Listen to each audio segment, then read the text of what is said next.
All right. And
all right, and we are live. Hello, hello, hello.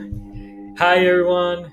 We're super excited to be here again with all of you. It's been a long time. I think it's been almost a month, right, Andres? Yeah, it's almost a month since the last time that we did the workshop was a month and something ago. Yeah, So very excited to be back here and the regular schedule on the weekdays, yeah. because the workshop was during weekends. And this is a very nice way to restart the set of topics and presentations that we have aligned with with this guest that we have today. Yeah, today we're joined by the awesome PJ Metz. You guys probably know about him. He is awesome in Twitter. He has joined the community since how many years ago have you now be actively in the community, PJ? Oh my. So 2020, May of 2020. So it's been 3 years that I've been doing this. Yeah. So that sounds exactly right in the middle of copy.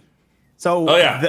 the war, we were all scared. We were all gonna die, Kobe, and you were transitioning into this new career. I'm just, Yeah. I'm just excited to hear the story. The fear of a worldwide pandemic Yeah. was not enough for me. I needed the stress of switching jobs too. I see. Yeah.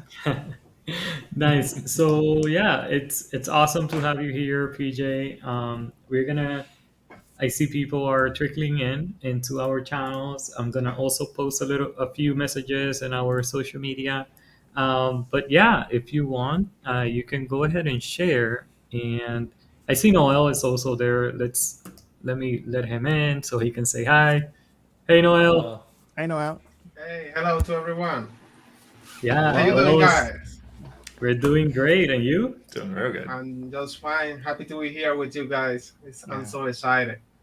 Yeah, it's awesome to have you. So Noel is one of our .NET Deo staff as well. He's getting started with hosting and everything. So we're so happy to have him here. And yeah, welcome to the team, Noel. But who we are, and before giving the word to PJ, we are the Yeah. Net Dominicana. If this is the first time that you're watching us, we are a community in the Dominican Republic, Caribbean.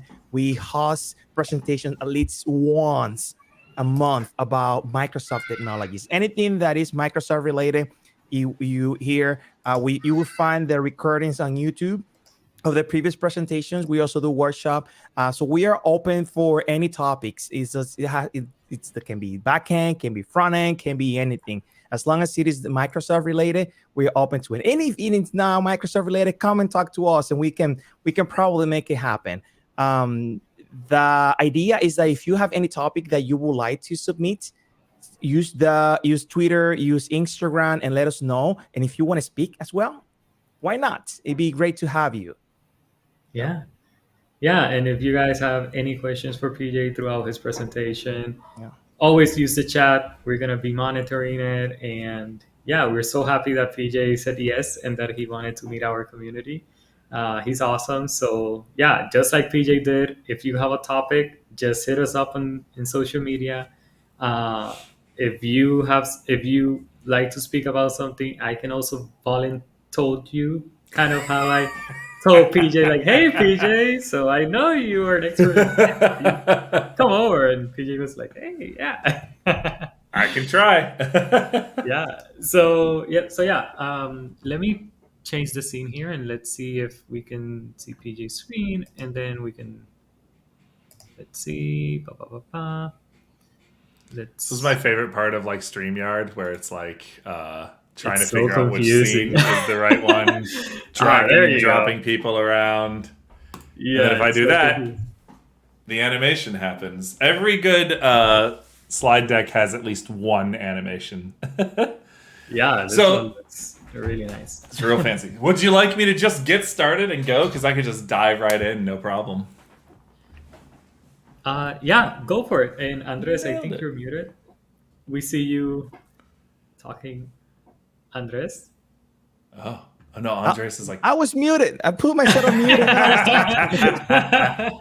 It's all right. We're live. Those are the challenge. Those are the Right. challenge, having a physical mute button and a soft one on software. Yeah. I was saying, go ahead, PJ. We're gonna be around. If you see me sweating, it's because I was working out when I realized that I had to be here. it's extra Luis, cardio. yeah, a lot of cardio, and it's so freaking hot here in Montreal. Ugh. So I'm gonna be listening your presentation on the background, on the back, and hope you the best. And thank you for being Sounds here good. with us. Yeah. I'm very excited to be here. So thank you, Luis. Thank you, Andres, and thank you, Noel, as well, for having me. Thank you to all of you in .NET DO that are here and will be here and will be seeing this. I get really excited about being able to talk to people and being able to share my story with people, because it's one that the more I tell it, the more excited I get that this is a thing that actually happened to me. So we're going to talk about how I went from being a high school English teacher to working in tech. And the alternative title for this is They Said It Couldn't Be Done, because pretty much anytime I get on a stream, I say they said it couldn't be done at some point, because I pretend that I have haters out there and people who want me to fail. But I don't. I'm doing well. So my name is PJ Metz. I am currently the developer community manager at a company called Project Discovery. We're a cybersecurity startup, and our whole deal is we make tools for bug bounty hunters and people who are doing penetration testing and all of that kind of side of tech, protecting your assets and making sure hackers don't steal your information. Before this, I was at GitLab as an education evangelist. And education evangelist is a title that they created essentially for me. They said, well, we need someone who can do developer relations, but we want them to do it for teachers and students. And we'll get to that part of the story later, but that's what I used to do. And before that, I was a high school English teacher, teaching in Florida and a couple of other places as well. I am really big into the 1980s and 1990s music and culture and movies and art and all that stuff. I'm into vaporwave, which is a genre of music that was born on the internet in 2009 that involves taking music and slowing it down a lot. And really, I'm into all kinds of music. My dad's a professional jazz drummer. My mom is from Puerto Rico, and there's lots of music on that side of the family. My grandfather would just play music sometimes for the whole family, and all that kind of stuff. So music's in my blood for sure. I'm technically a published poet, which always sounds like I'm bragging, but it's not. It's not a brag. It's just a thing I did and I enjoyed doing as a hobby. And sometimes I still get to play drums and am a musician. So what I'm going to talk about is how I went from being a poet and a English teacher and grading essays, going from poetry to code-atry, which is not a real word, but I liked the way that flowed. So the way this story goes is I spent 11 years in the classroom. But at the beginning of that, this is me in 2009 when we thought sweater vests were really cool with my flip phone. So you can tell this is a relic from the past. I was going to college and I didn't know what I wanted to study. I had started out with environmental science, and then I switched to undecided, and then I switched to anthropology. And then finally, I was on my way to an anthropology class I hated. And I was leaving a literature class that I loved. And I realized at that moment that what I really wanted to do was get paid for reading books and talking with people about reading books. And I realized I could be a teacher. And this was my second junior year of college, something just clicked inside of me. And I was like, I'm going to be a teacher. And everything made sense. I went and got a master's degree where they did not teach me to not wear sweater vests. But eventually I was actually in the classroom. This is me during my internship that same year, actually with some sophomores that I was teaching in a high school in Gainesville, Florida. And after that, I went and got a job in a town called Melbourne, Florida. And Melbourne is about 1 hour directly east of Orlando. It's kind of a smaller city around here. But I spent 4 years teaching there. I was teaching 9th grade English, 10th grade honors, 11th grade AP. I was teaching all these English courses. I was teaching a media literacy course. I was doing a lot and I was loving it. It was fantastic. I really enjoyed being a teacher. After that, I moved to Orlando, back home where I'd grown up and everything. And after that, 2 years in Orlando, I actually went to Korea and I taught English in Korea for a little bit. And these are some of my co-teachers, and these are the students I was teaching in Korea. So just to backtrack a little bit, like this is me teaching English to high schoolers in Florida, 17-year-olds, 18-year-olds, 15-year-olds. And then when I moved to Korea, I'm teaching 4-year-olds and 5-year-olds. So it was a big change, but again, I was excited about teaching English. I really enjoyed it. And I got to go live in Korea for 1.5 years, which is fantastic. This is me when I come back. I get back to Orlando after teaching in Korea, and I start teaching at the same school I was teaching at in Orlando before I left. And this takes us to 2019, 2020, that school year. And that's when I started well, that's when the world changed dramatically and drastically. This is actually from my final year as a teacher, going back to school, sending my mom a picture at the beginning. This gets us all the way just up to the edge of COVID, which is where my life really starts to change. And really, a lot of people's lives changed. But specifically in this journey of my career, this is where things really start to change for me. Nice. Wow. That, like, if you go back to that slide, it's like All these terrible pictures of me. this is like my favorite one, yeah, because like, we have so many great pictures here. But like just being able to see like the transition within that Yeah. career that you had, right, as a teacher, and like all the different options you had as well, and like I'm particularly interested on like that shift you did from high schoolers into teaching. Oh yeah. Yeah, It was more we were more analyzing The languages. Great Gatsby with the high school kids, and then it was learning days of the week with the little kids in Korea. Yeah, and I would say, could you kind of share a little bit more? Like, I would imagine each had like its charm, right? And like Yeah. why like you really liked doing each of those, and like yeah, like each time you change between them, kind of you Yeah. share your thoughts there, and like when you knew like okay, it's time for me to kind of try this one now or this other option, you know? Yeah, so as a teacher, your career trajectory is very much kind of set. You're either going to teach forever and retire as a teacher, and you might teach a bunch of different subjects, but you're either going to retire teaching or you're going to get into being a principal or vice principal or administrator of some kind. And Yes. what I liked the most about teaching was connecting with students. As an administrator, my job would mostly be managing adults, which is very difficult. But managing teenagers just made sense to me. I mean, I went to school for it, but it was an easier relationship for me to cultivate. I could have my 25 students in class.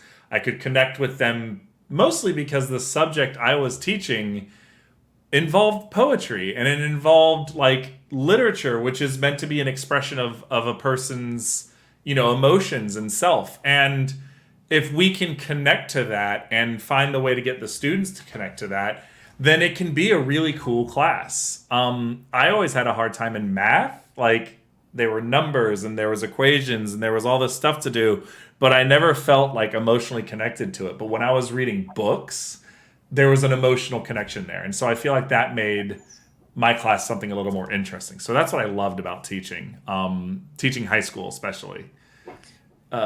Teaching You little mentioned kids you was mentioned harder. something about not being good at math, and we know from like people's out there has been mentioning that you don't need to be good to be a good software developer. You don't need to be a math expert. What I Right. want to say to be a good software developer. How was your experience coming from liking poetry, which is more on the human side, and Mhm. then dealing with this analytics more when you were studying and getting to computer science? Yeah. So one of the things that I had the benefit of was when I started looking into code and I started actually writing it, I very quickly realized that there is like no math really in writing the code itself.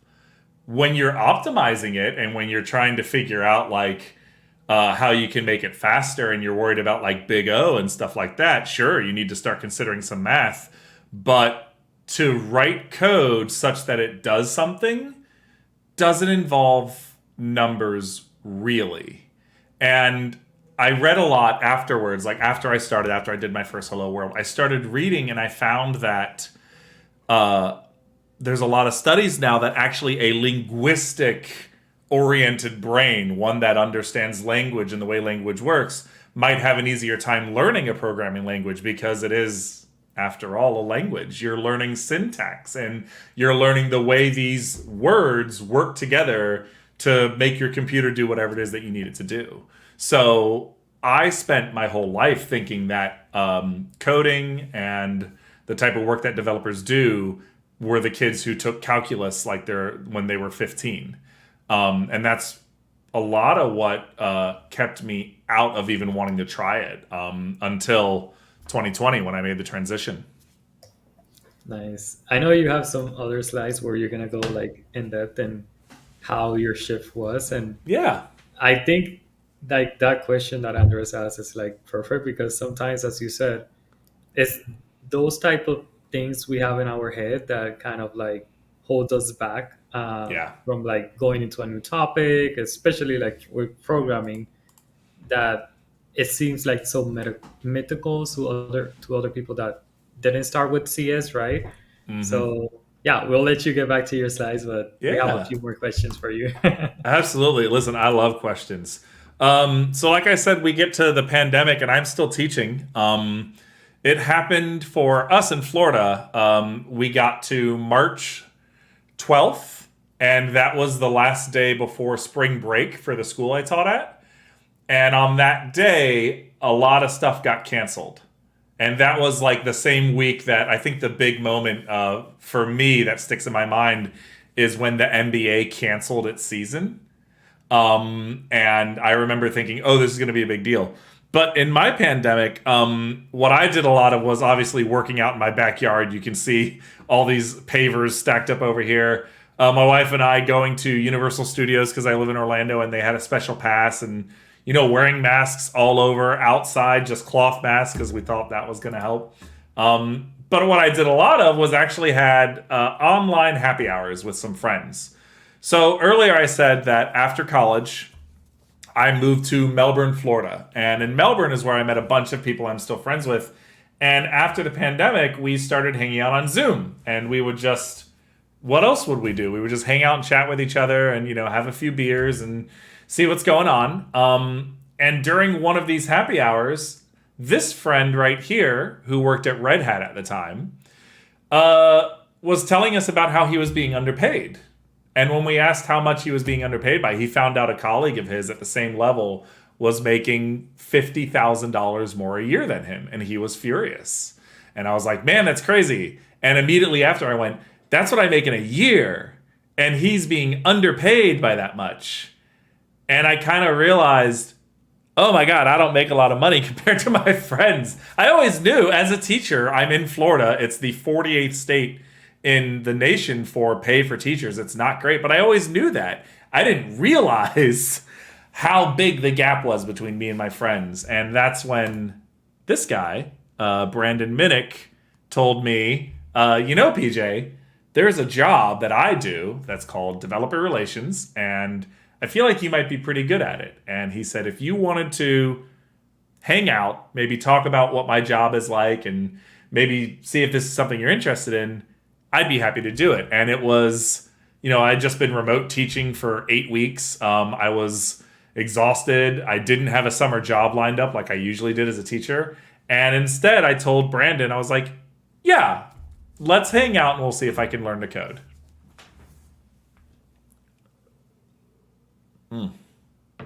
Delicious.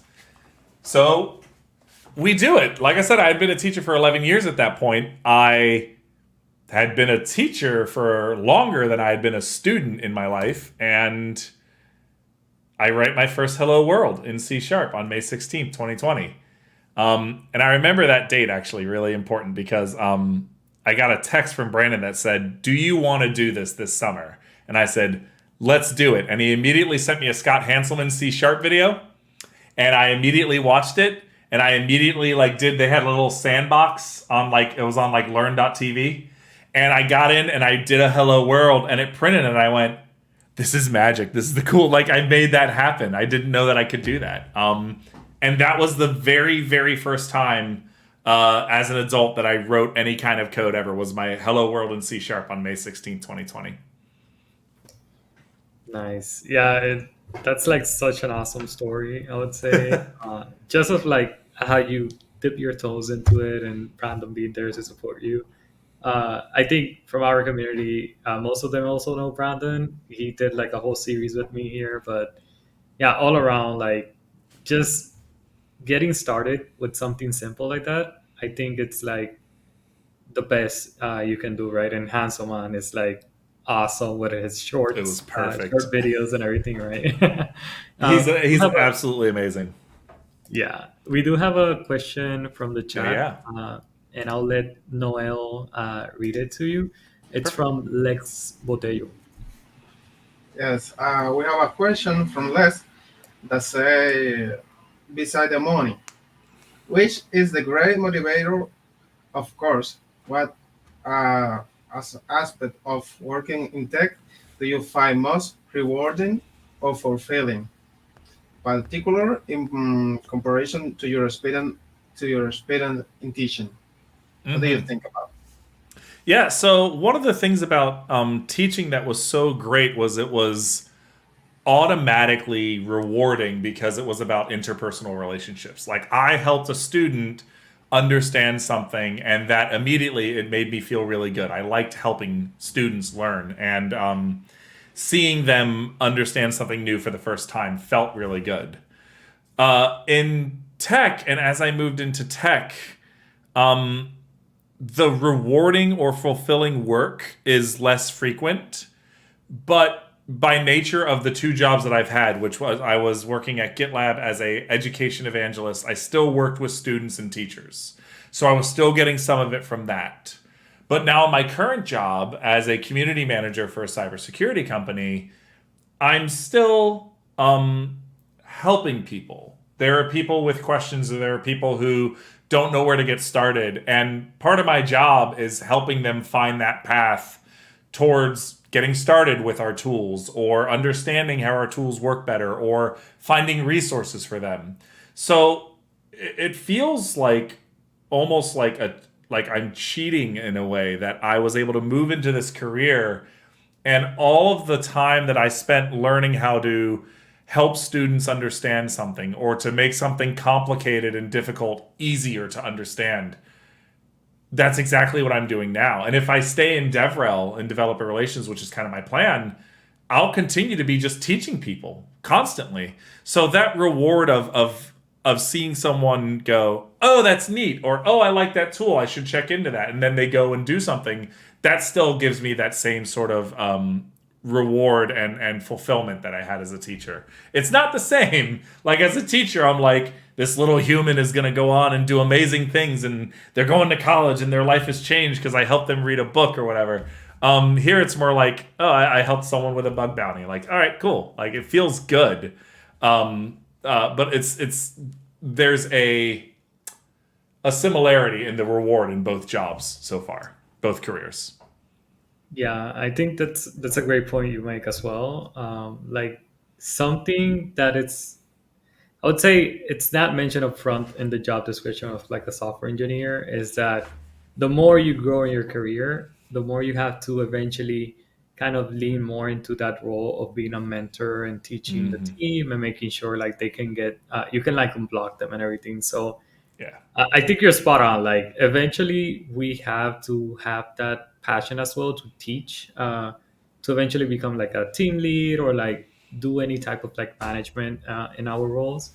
Yeah. And you bring like so much experience in that area.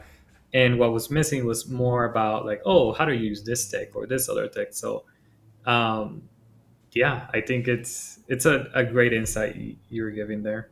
Thank you. So yeah, I'll let you get back to your slides. Yeah, perfect. Yeah. So I write that first hello world, and I start figuring out how I'm going to do this. So I started spending that summer learning HTML, a little bit of CSS, and of course C#. And with that, Brandon and I actually built a ASP.NET Core website, and I'll talk more about that later in the presentation.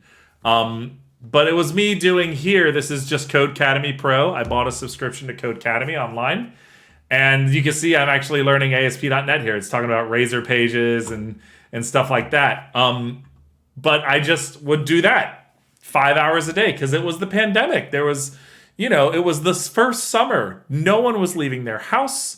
People were going to the grocery store at like specific times when you were allowed to go. It was a huge change. And I was just at home with my wife. And so I was like, I'm just going to learn to code, I guess. And so C#, HTML, CSS, ASP.NET Core website that Brandon, who had never built a website before, he was making apps with Xamarin. That's where his C# comes in. He had never done a website, so that was the first time for him too. But after that, he introduces me to Chloe Condon, who was also a DevRel at Microsoft. And she and I connected, and she helped me learn about JavaScript, specifically Node.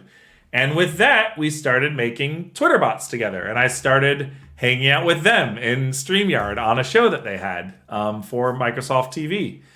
And I just started meeting people. And I started hanging out in, these online spaces where these other people were. And the whole time I just kind of kept building and learning and trying new things out. Eventually, I get a job. Well, kind of. So let me go back a little bit here. I'm teaching at this time. The summer ends and I go back to teaching. And I'm teaching AP Language, which is a class for 11th graders. I'm teaching that for the first time at the school that I was at. I'm doing marching band in a pandemic where, kids are wearing masks and removing them to play their instrument and putting it back on. I was the drumline. I was in charge of the drumline and making sure that they were good, the instructor. I was teaching 6 classes at the high school. And in my spare time, I was still coding. And on Sundays, I would get on Twitch and stream myself learning. And as I met people and continue doing this all the way through the fall, we get to around February of 2021. And in February of 2021, I get a job offer from a company called Fast. And you'll notice that in this list of companies that did hire me, Fast is not included. So this is the full story about me actually getting my first job in tech. I get approached by a person who's building a DevRel team at Fast, which was a fintech company. They did one-click checkout. And I was going to come on as a technical writer / DevRel. And I signed the agreement. I signed the offer. I was getting ready to work. I signed it on a Saturday in February, late February. And the next day, or the next Monday, I went back to work. I'm still teaching. And I put in my 2 weeks notice. And I told my principal, I was like, hey, I got a job in tech. I did it. And she was like, that's amazing. I'm so excited. Your last day's Friday. Don't worry about the full 2 weeks. I was like, cool. It's exciting. Monday night, someone from Fast emails me and they rescind the job offer. And they say, we're actually not going to offer you this job. And I go, hey, I put in my 2 weeks today. I don't have a job. And they go, oh, sorry. So I go back to school the next day and I go, hey, principal, I know I just quit, but they rescinded the job offer. I'm not going to be able to do it anymore. Is there? And she's like, we replaced you immediately because it's the pandemic and they had to have teachers on deck in case teachers got sick. So the process was immediate. They had someone to replace me. They also knew, like, principal was like, oh, you've been coding. I was like, yeah. She's like, are you looking to switch? I was like, yeah, I'm looking to switch careers. And so she was ready for it. But, it was kind of this really difficult moment where I came home and I told my wife, I was like, so I didn't get my teaching job back and I didn't get the job at Fast, so I'm unemployed. And from that moment, I put everything I had into finding a job in tech. I was applying to junior developer roles. I was applying to technical writer roles. I was applying to DevRel roles. Even if it said senior, I had 0 experience. And I was like, hey, I know you're looking for a senior, but like, listen, I've been a teacher for 11 years. I know how to give presentations. I can learn anything. Just give me a chance. And of course they were like, no, we're looking for a senior DevRel who's familiar with like these systems that you've never heard of. And I was like, yeah, that's fair. I get that. But what ends up happening is all of these companies and more said no for a bunch of very valid reasons, I'll be honest. But then GitLab ended up saying yes. And they gave me a chance because they were building their DevRel program to include someone who specifically talked to students and teachers. So GitLab gave me my first into tech. And I was only unemployed technically for a month and a half. I have a question, and this is interesting now because we see the outcome. But I imagine that Monday that you are not with the fast offer Mhm. and you don't have your job at teaching, Yeah. I just can't not imagine the things that were going through your head. And and my question is this. I mean, how many companies, if you know the numbers, probably a rough number, like how many companies you knocked the door Oh for that gosh. first opportunity into specifically into that route? And I'll ask you this question as somebody who has been looking to transition from development into that route and have seen Mhm. similar stories as the one you mentioned. Yeah, yeah. So for me, after I technically quit teaching, I kind of like my Friday was my last day. I taught all my classes. I took the weekend to try and calm down, and then Monday I started just reaching out to people. And of course, I had Chloe, who I had worked with making Twitter bots, and Brandon. Both of them just started reaching out to people. Hey, are you looking to hire a junior DevRel? Hey, are you looking? You noticed anyone? And like they sort of activated their community for me. But I think I applied to, I would bet somewhere north of like 65 or 70 places in that like month and a half before I got hired at GitLab. And it was just opening up Indeed and going in, like typing DevRel, clicking Orlando and remote, and just like clicking apply to everything. You know, slightly adjusting my resume, slightly changing my cover letter, and just sending out as many applications as possible. And like, as you can see, only 2 companies have ever hired me. And I have launched Darkly down here. I was in like my second interview with them for technical writer position, and really it was going to be like a blogger position, like a DevRel focused on writing and technical writing. But like a bunch of companies would like just send me an immediate no email, or I would do like a screening call, and the recruiter would be like, like you were kind of, you've only been a teacher, huh? I was like, yeah, but like I was a really good teacher and I can keep teaching for you if you want. So yeah, I'd say about like 70 probably companies that like I knocked on the door of and didn't get anything back from. Yeah, and the reason, thank you for the and the reason why I asked that is because you show persistence, and I know that there are a lot of juniors out there probably now right now listening to this talk, and they've been also trying to get into tech, and people who has been said who has received the no immediately no after they just submit the so Mm-hmm. persistence is what you need. It's not, especially now. We this is a weird times in tech. So if Mm-hmm. you're out there and you're looking for your first opportunity, or you're looking to switch job, or you're looking for just for a job, Yeah. do not discourage because you're getting no's. Yeah. No's are frequent in this industry, and they happen to anyone, regardless of your experience, regardless of your connections. In your case, PJ, you had two people that are very active in in their communities, Chloe Mm-hmm. and Brandon. And Mm-hmm. even with connections, it took you 70 companies to finally get one. So Yeah.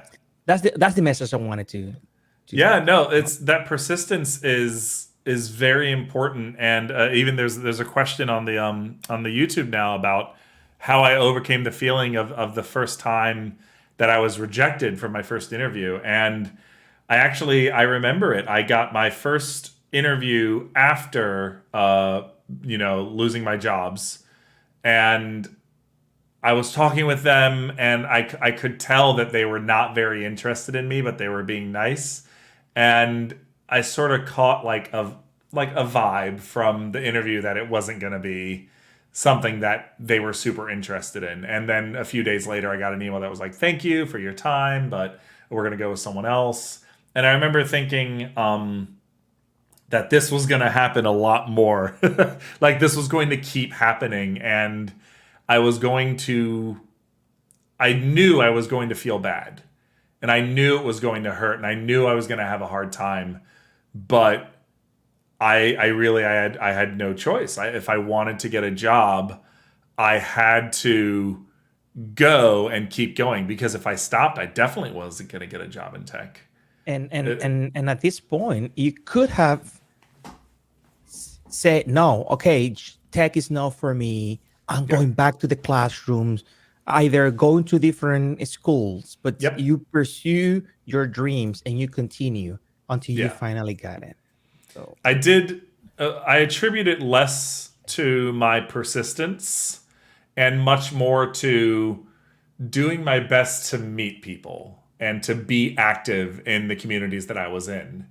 And I feel like that activity and that meeting people was much more important. The persistence is certainly important, but meeting people and getting involved is what led to opportunity. It was when Chloe introduced me to someone, I would chat with them. I would follow up with them. I would get to know them and take a real interest in who they were and be like, so what do you do? What are you up to? Oh yeah, this is my story. And yeah, I heard you got, let go from Fast. And I was like, well, kind of, it wasn't really let go. It was more, I never started. But that active interest in other people gets people to meet me without having to interview me. And then they'll remember me later. You know who was great? PJ. He was talking about how he used to be a teacher, and weren't we looking for someone who was going to come in and like maybe we should reach out to him. And that's what got me somewhere. It was meeting people. Yeah, and I think that's a great point. Something that's often overlooked, and especially when you're starting to like this whole interview process, is getting really good at connecting with people and like being able to lead a conversation. I think that's like key skill that you have to have as well for the interviews.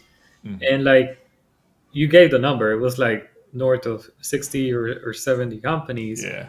And like you just kept trying and being persistent, right? But I also see it as the first few interviews. I think people should not, as you were saying, like get discouraged, because it's like you're also for yourself, you're kind of practicing and getting into the flow. Interviews are uncomfortable. They almost feel a little bit like unnatural. Like you can't know everything from a person just in like 2 3 calls. So when you're first getting into the interview process, it can be really uncomfortable of like, how am I going to present myself to the team and what should I highlight? um, so yeah, I think that's really great advice of like just going out there, engage with the community, do a live, just like set a one-on-one. It doesn't have to be like you're presenting something. Just reach out to people. Everybody has gone through the same thing, and like at least and you can also kind of share, like each time I reach out to someone in the community that I have never met, I'm just like, hey, I'm interested on this thing that you're doing. They're That's right. normally really nice. They're like, hey, this is something I love to do. I would love to chat with you, and like let's just grab 30 minutes, you know? Yeah. Like what was your experience as well, like reaching out to all these new folks that you were meeting, and like how they receive you, and how will you pitch like like the one-on-one to them?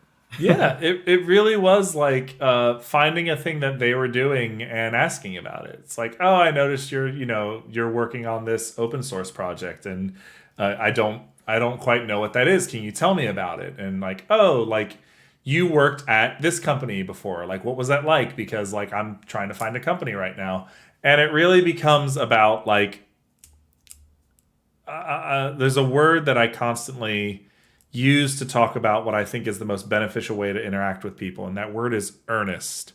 And it really means like honest and open about your feelings and your interest.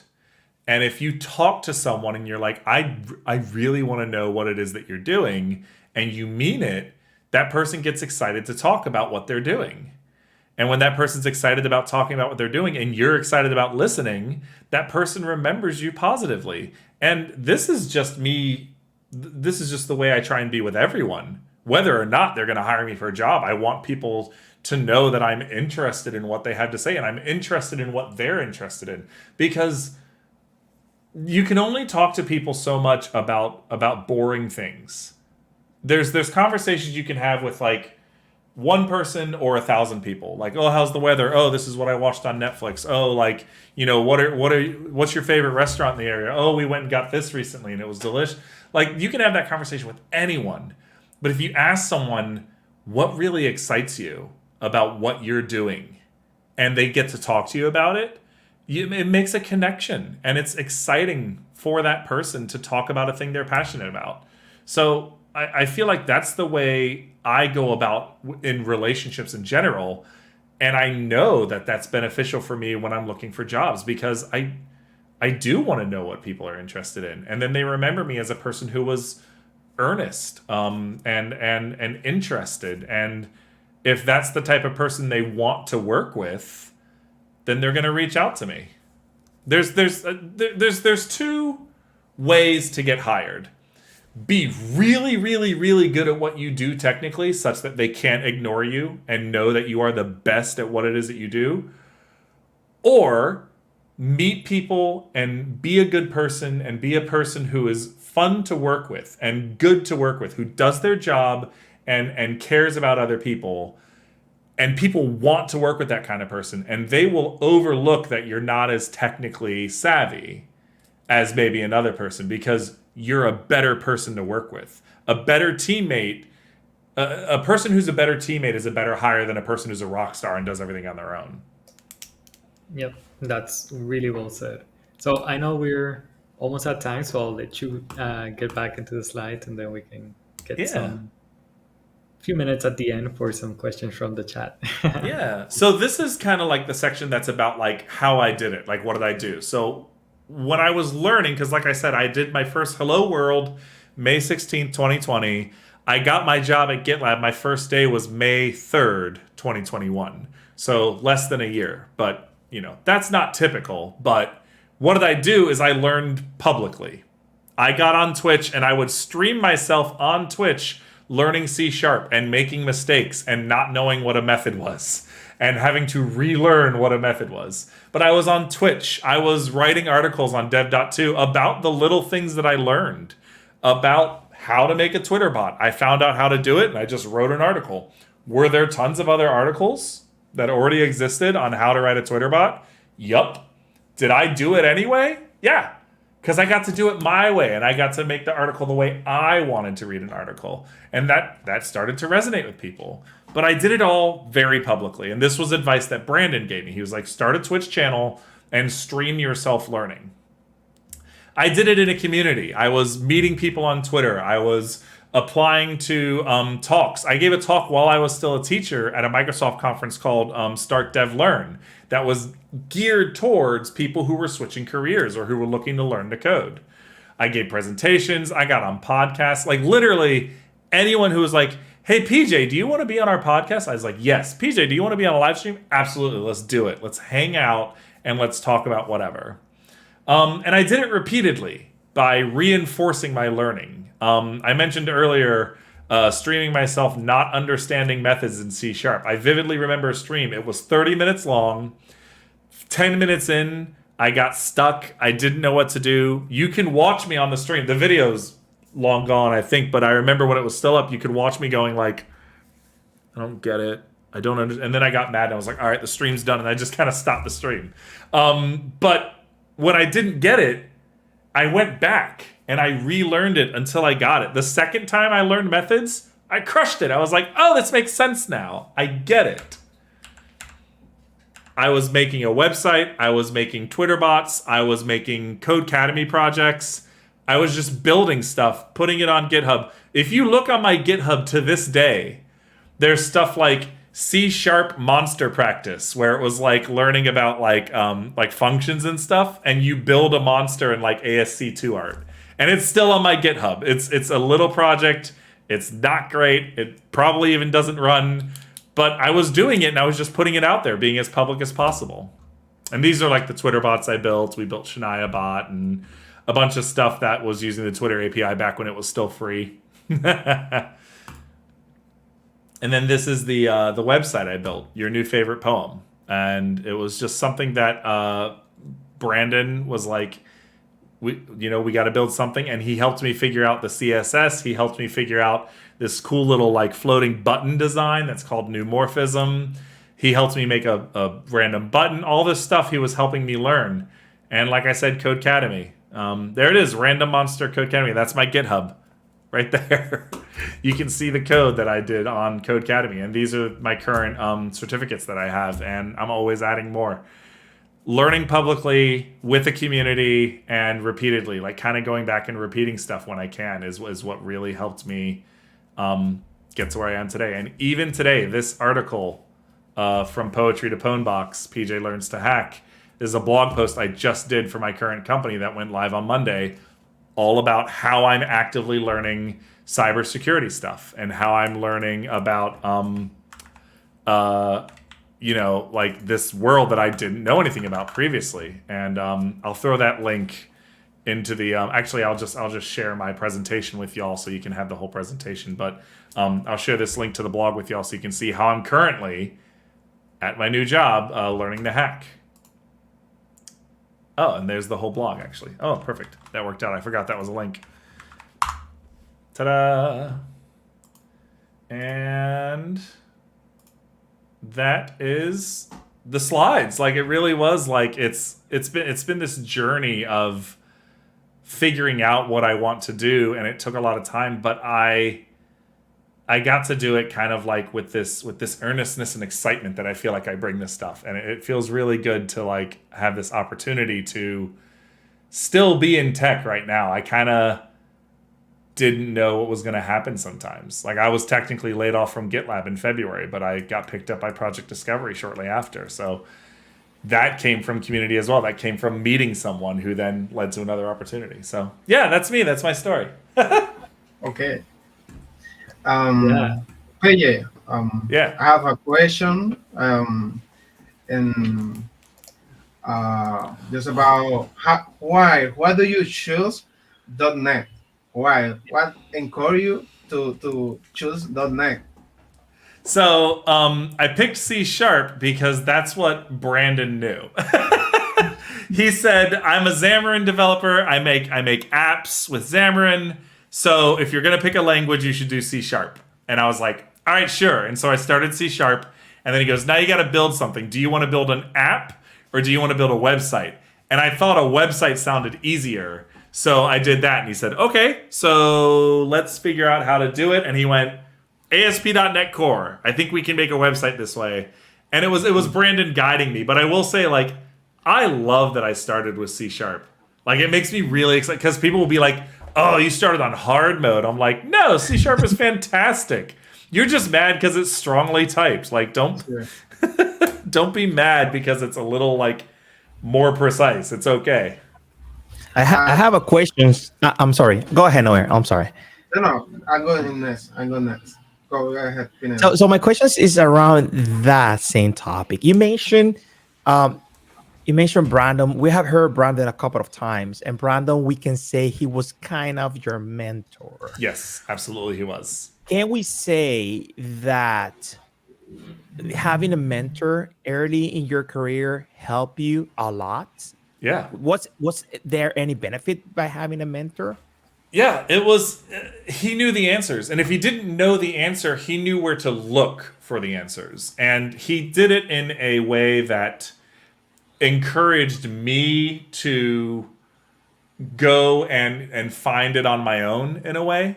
He never just said, oh, here's the answer, just do this. He would say, well, that's interesting. Like, what do you think is happening here? And he would actually like really it was less telling me and more guiding me. And that was the benefit of a mentor. If I didn't have him, no one ever would have said to me, you can do DevRel, and I never would have switched careers. I'd still be a teacher right now, for sure, like 100%. But having him as a mentor meant I had someone that I could go to when I had questions and someone that I could celebrate with when things went well. I can't tell you how many times I'd be like, Brandon, this thing I did worked. And he'd be like, yeah, man, good job. So having a mentor meant a lot. And that's something that as I continue, I'm looking for opportunities to make sure I'm giving back and telling people, oh, like yeah, this is how you do that, and these things that I either learned from Brandon or Chloe, or just from doing and making a mistake and realizing, well, that's not how you do that. I'm trying to make sure that that information is out there for other people, and I'm trying to make sure I can pay it forward a little bit, at least a little bit. That's just amazing. And the questions also was because we at the community, we promote people, we encourage people to go and find a mentor. We encourage people to find someone that can guide you, that you can have access to whenever you have a doubt, whenever you have a question. And as you said, whenever somebody that you can use to celebrate your winnings, Yes. and it's going to encourage you when they're losing. Because I imagine that those 70s doors that you knocked and they say no, they were there. Oh, Brandon, as your mentor, was there, making you feel that it's not on you, it's just how it works. Yeah. And they went through that. Yeah. So they can give you by experience things that you will incur, or you will see when you were looking for a job. So that's amazing. Yeah, and thank you for sharing. Yeah, and Chloe was. I feel like I haven't said anything about her as much because Brandon was the first one, but Chloe was important because she was an actress before she got into tech. Yeah, she was working in the Bay Area as an actress, and she was doing children's plays and theater and all this stuff. And now she's a DevRel at Google, and crushing it. I would say she is one of people can call the DevRel. I know them from the Python community. I'm very active as well in the Python community. My .NET developer, please don't judge me. Don't be mad. Don't be mad. Don't judge me. It's just that I love anything that has to be with community. And in Python, I found a really nice community. And that's where I met Chloe. Yeah. And her ability to say, no, I have this performing arts, this very, humanities background, and I'm in tech. And I was able to look at her and be like, yes, I can do that. I see a person who has done that. And seeing a person who has done that meant the world to me, that I thought, okay, I can do it too. Right? She went from being an actress to Google. And I was like, all right, PJ, so then you can go from the classroom to wherever it is you're going to go, and we'll see where you get. But it made it seem possible. Yep. And, as someone who didn't sort of, I thought I was going to be a teacher forever, and that's not a bad thing because I loved it. But the opportunities that I've gotten in tech and the sort of lifestyle that I found myself in, it means so much to me. And I know that there are specific people, not just my mentors. There were people in front of me opening doors for me to make that easier. And that's the power of community. We help each other. We reach up and we say, no, this person's good. I want to put them somewhere also good. Yeah, I agree. And I think that's a perfect segue as well to another another project that you have going on, right? I think talking a little bit about 8-Bits and the work you're doing there with Brandon and the awesome people you're interviewing every now and then there. Could you talk to us a little bit more about that project? Yeah. That was 8bits.tv. We have a podcast that we're hoping to finally get going again, and I'll go ahead and throw a link here. I've got the YouTube chat up, so the link's in the YouTube chat. But we were interviewing people in tech, and specifically we wanted to talk to people who were maybe from less represented backgrounds in tech, people who came from non-traditional backgrounds, or people who are from minority communities or marginalized communities. Because there are so many good people in tech, and all of their stories are interesting, and the way that they got to where they are is always interesting.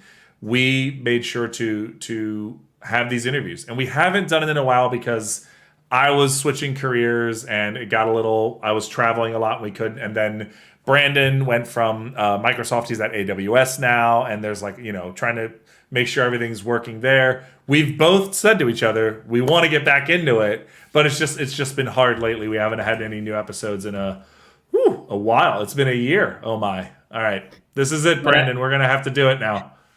But I think it's a good thing to also call out. It's good to engage with the community. Nobody expects you to be 24/7 and 365 days a year just doing community things and like Right. being there, like life happens, right? So Yes. and everybody knows it, like as long as like every now and then like you say hi and like you're doing something and contributing, that's more than enough. And like the work is still there, like the podcasts are there, you can always get back to it.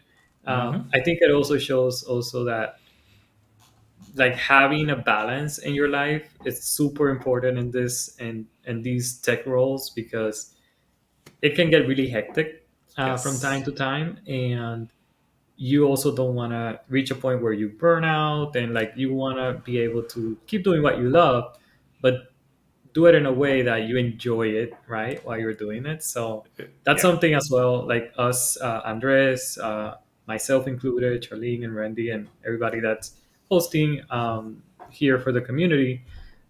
You're going to notice that in our event we always rotate each other, because yeah, we love doing this, but it also takes some time to kind of and dedication to do it, right? So yeah, I know we are at time. We do have a raffle today. Ooh. So we have a sponsor, which is JetBrains. JetBrains is awesome. They have awesome editors and such a good, great community, a great company that loves supporting the community. So we have a few licenses, and we actually created a Menti, is what they call. I'm not sure if you have used it before, A PJ. Mentimeter. Oh, I don't know. I Yeah, clicked the it's like heart. yeah. So let me see if I can share my screen. I wanna say okay, and then first time I share it with like StreamYard. So let's see. uh, Hopefully, it will not ask for permission. That's can you Hopefully. imagine? right. Oh no! Thank you, Andres. Thank It you. will be really, really hard. All right, let's see. Can you guys see my screen? It is there. Yeah, Yeah. we see. Oh. Okay, what if I hit percent? Does it still show my screen? Yep. Yeah. Okay, perfect. All right, so I want everybody to go to menti.com, and you're going to use the code 28933522. And let me just put the link in the chat as well. Uh, and then once you go in, just click like crazy on the heart so I know that you're there and we are ready to start. Once I see live, we have around right now 8 viewers that's still with us. So yeah, click on the heart. The top, the top person at the end in the leaderboard is gonna get one of our JetBrains license. So What? I'm trying as hard as I can. yeah, that's super important to do as well. I just go in when I'm participating. I just click nonstop the heart. Just go crazy. So, yeah. All right. So I see we have seven already there. So let's get started. Go for it. This is a license for writer, right? Yeah, for any editor, Oh, any so product of any. your So Oh, any it's the full, JetBrains it's the editor. full license. So Yeah. yeah, you better participate if you want have access to this wonderful gift from our sponsor JetBrains. Yeah, and it's for a year, so it's a year license. So yeah. Wow. All right. So I'm gonna hit next here. It should ask you to put your handle. I would Oh, say man. if you guys want, you can put your Twitter handle or your GitHub handle, and that way, once we finish, then we know who to give the license to. Also, you can just send a screenshot at the end if you choose a random handle to our email netdale@outlook, and that also works. All right. So I see we have 4 here. 5. Yeah. Once you add your handle, then it should add you to the contest. There you go. 6. There it is. Perfect. All right. So let's get started. The faster you answer the question, the more points. So Oh. what is PJ's handle? Ooh la la. Is it PJ_Mets? Is it messing around, or is it PJ teaches? What a good question. Let's see if they were paying attention to the screenshots of your. Ooh, we got Oh, them. That was tricky. That was a trick It question. was a tricky Yes. one. It was a tricky one. I got messing around on pretty much everything. I got lucky. Yeah. So, want to give a short backstory of why Metzing around? My father is a jazz musician, and his whole side of the family are jazz musicians. And they made an album of just the family getting together playing jazz, where my grandmother sang and my grandfather played piano. And the album was called Metzing Around. Oh, wow. Is it That's on so awesome. Spotify? Can we find Spotify? Oh man, it might actually be. Hold on, let me see. Find the link. We're going Metzing to share it. Around. All right. Let me I'm see. going to go to the next question while PJ finds the link. And let's see the leaderboard. Ooh, okay, we have Ariel was the only one that got it right. Nice, Good Ariel. job, Ariel. And he was the fastest because, yeah, he got it right. All right, enter. Next question. What was PJ's first programming language? Whoa. Was it JavaScript? Was it Cobol? Was it C Sharp? Or was it Go?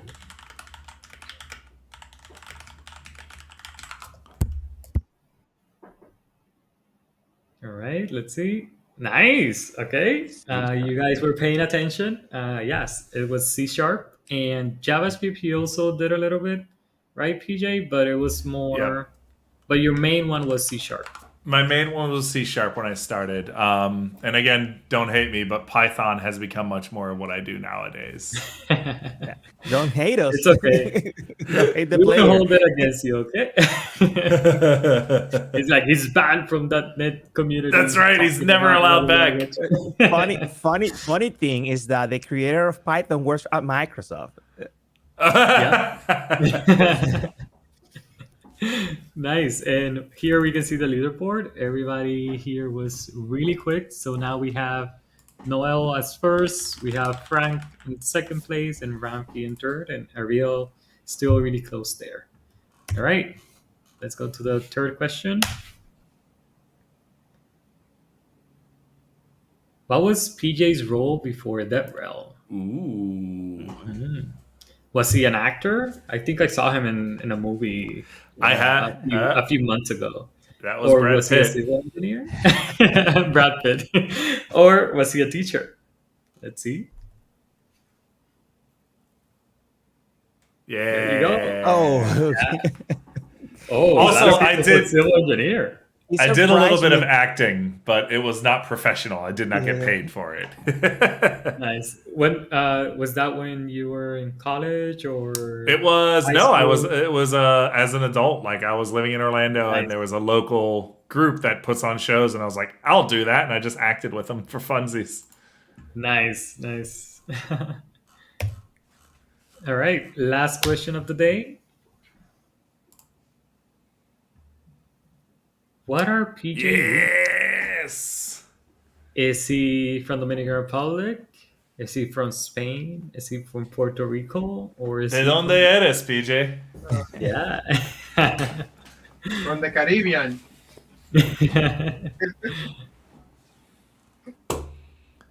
Hey, Nice, they ¡Huepa!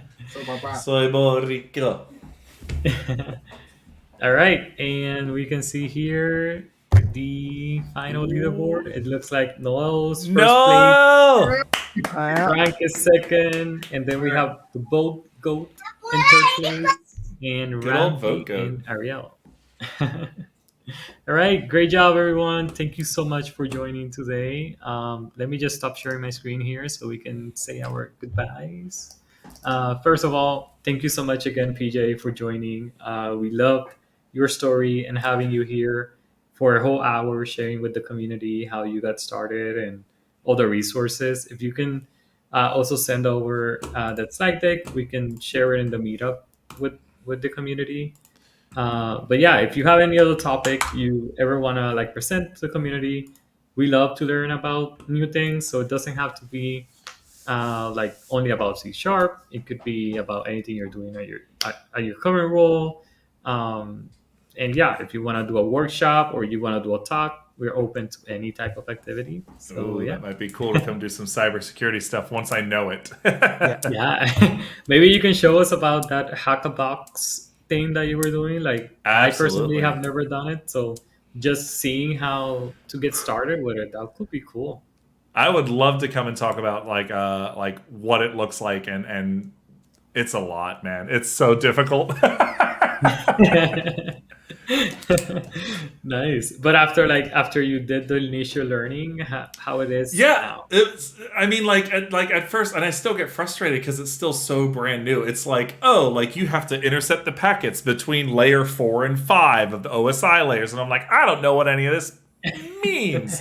But now that I know that, it's like, oh, so if I can get in between, the client and the server somewhere, I can do it. And it's like that's starting to make sense. So it's Yeah. exciting and it's fun, and I stream it on Thursdays. I'm usually streaming myself, still learning how to hack, but it's you'll see me. I'll be like, I don't know what I'm doing. I'm just pulling up your Twitch here so I can Oh yeah, share it's it. Metzing Around. Twitch.tv/Metzing Around. You had a new follower because Yes. I enjoy watching those because it's nice when you look at expert doing stuff, but it's also really nice seeing people learning because we go Yeah. through the same struggle, and it's insightful when you see how people go through the problems they face. Claro, listen. That was my whole shtick. I was like, no one is just learning online. Everyone's an expert. They all know what they're doing. Come watch this guy fail and do it badly, but eventually figure it out. And then you can celebrate with him. It's nice. Yeah, yeah. All right, PJ, any other cool things you're gonna be doing the next few months you wanna announce, or Just besides keep your channel? keep an eye on Project Discovery's Twitter account. We are very early in our journey as a company, but we're getting ready to launch a beta of our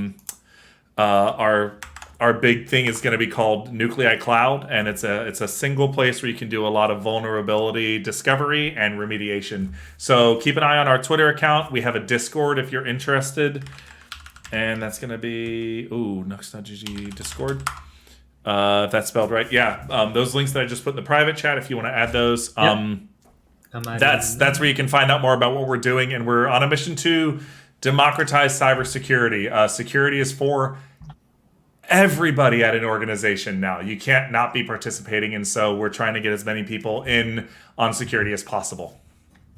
nice. Well, thank you so much, Andres. If you wanna add anything, I think our upcoming event that we're planning, you have some details on that one as well. Yes. Yeah. For the next presentation, it's gonna be in June 20 something. I don't have the specific dates, but be connected to Twitter and to meetups. But it's going to be about a topic that happened recently on Twitter about somebody mentioned that C sharp.